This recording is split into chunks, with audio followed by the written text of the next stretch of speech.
two lessons today. The first one I'll call Wake Up. You remember Jesus had his final dinner with friends, disciples, and they went out afterwards to the Mount of Olives, and he said, "Stay here and watch with me because something's going down tonight. Let me go off and pray while you're watching." He goes to pray. He comes back, and what are they doing? They're sleeping. And he says, "Wake up. Can't you stay up with me for 1 hour?" And he goes away to pray again, and he comes back, and they're sleeping. And he wakes them up, and he says, "Please, stay awake with me." But then he goes off again to pray. And this time he comes back, and yes, they're sleeping. And what does he say? He says,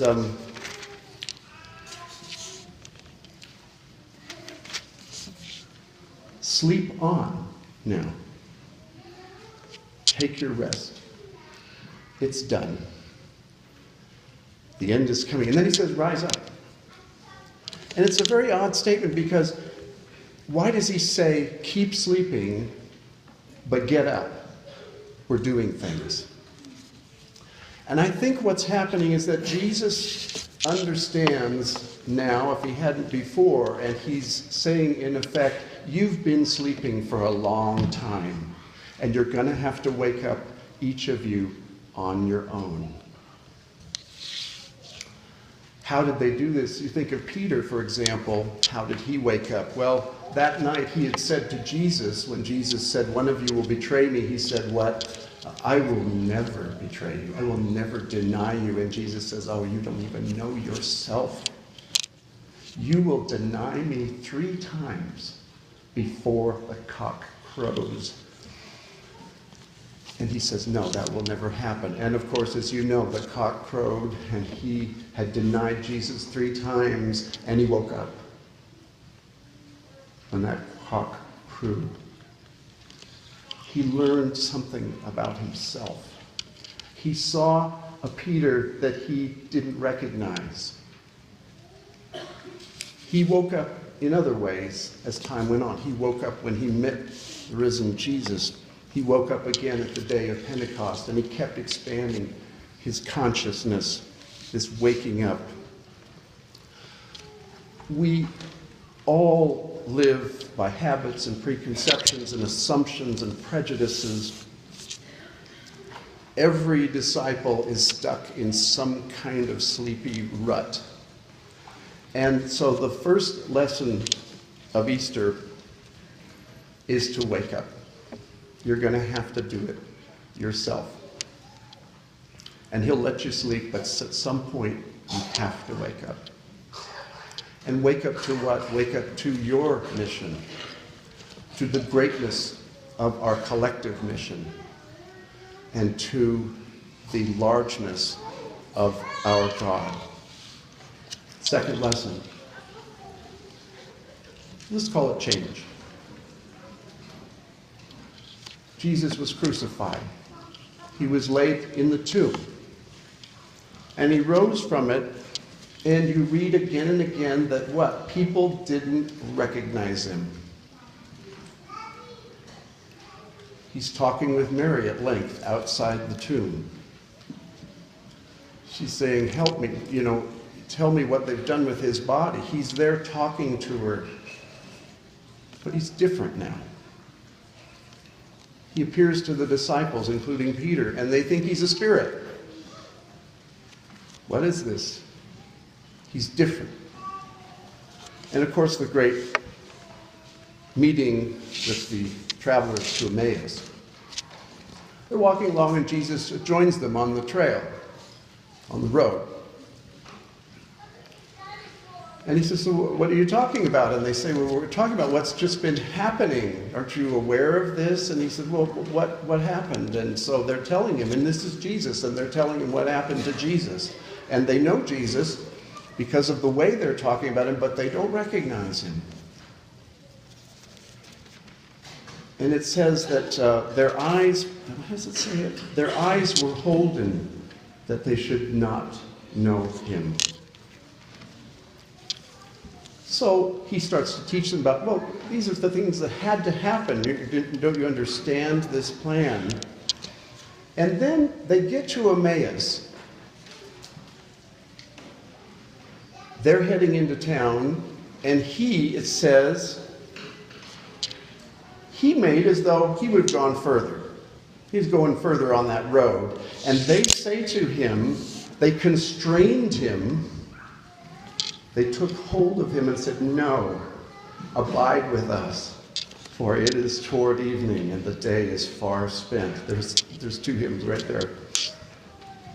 And so he went in to tarry with them. And so as he had dinner with them and began to teach them from the scriptures, their eyes were opened and they knew him. And what happened? He vanished out of their sight. As soon as they knew him, it's like, okay, I'm off to the next place. I think that, by the way, the reason that they were shown who he was, even though he was different now, is that they said, even thinking he was a stranger, they said, no, come stay with us. Come be with us. Okay? And because of that, they were able to see who he was.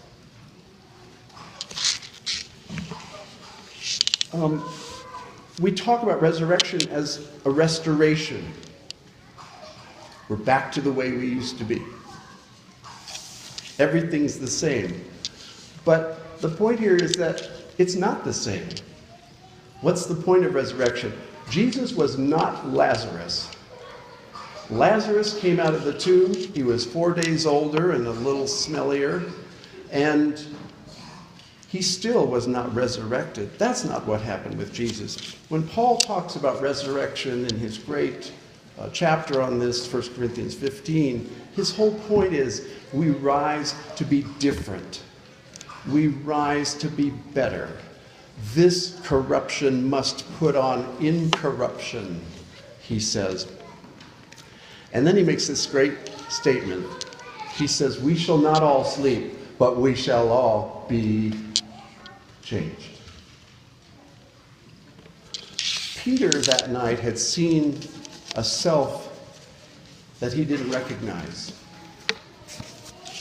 And yet he spent the rest of his life trying to become a man that he didn't recognize before, to be that much better. Every day we have a little resurrection. In Scripture, death is always spoken of as sleep. And I like to think of sleep as a little death every night, sometimes during the day, sometimes during a meeting. It's a little death. And I say it because you lose consciousness, and then you wake up, and you're born again. And I think many days when I wake up, I'm back. What now? How can I be changed? This little resurrection I've been given, how am I going to be different? Most of the time, I'm like Peter on his worst night. But that's the lesson of the resurrection, is to be changed.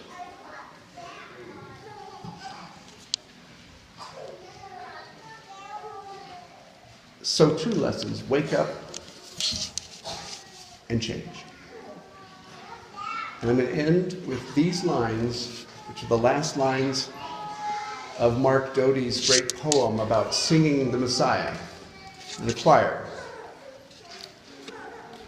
And it fits perfectly both with what I've just tried to say and with what we're about to do in the choir. Here are the lines.